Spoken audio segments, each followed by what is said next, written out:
What's up guys? Buksan natin tong parcel natin. Ayan, bagong libangan. Kakarating lang galing Shopee. Hindi na makantay ng delivery. Tingnan natin to kung magandang brand. Yun, yun. Balutong ang karton. Baka karton lang ba?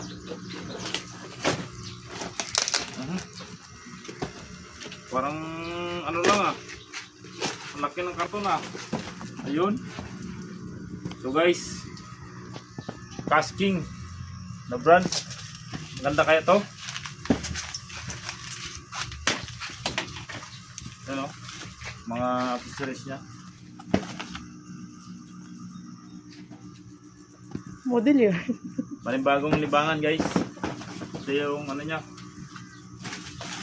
Yung stick niya parang ano lang to ah. Baka buho lang to. Yun. Yun. Ano talaga ng mayos.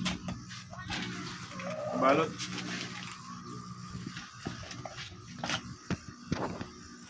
Tingnan natin. Itong maganda.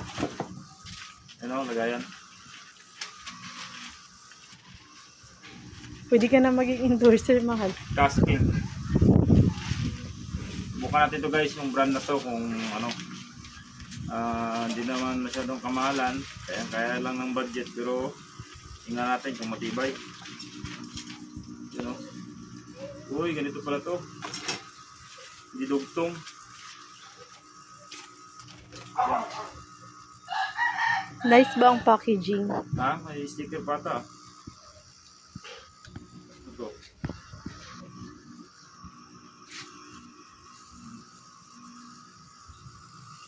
Hindi pala sticker.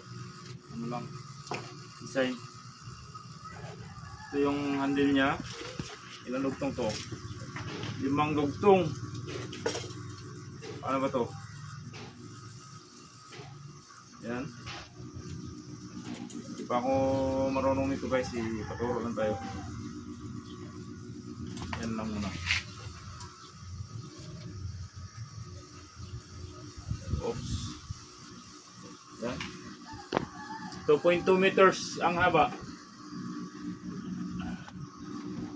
Yan guys. Tanggalin muna natin. Oops. So yan, 5 dugtong. Pwede pang biyahe kasi na ano lang, adjust. Tingnan natin yung laman. Subukan natin to kagad mamaya. Yan o.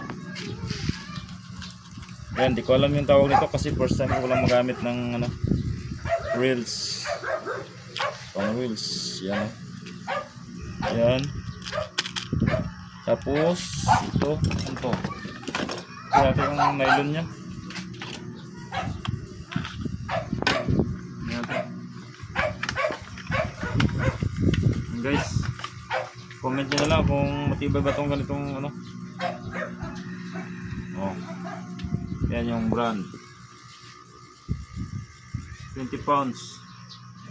150 yards capacity. Ano to? Yan, casting pa rin. Ito na guys. Ito na ito guys oh. Sana tumagal.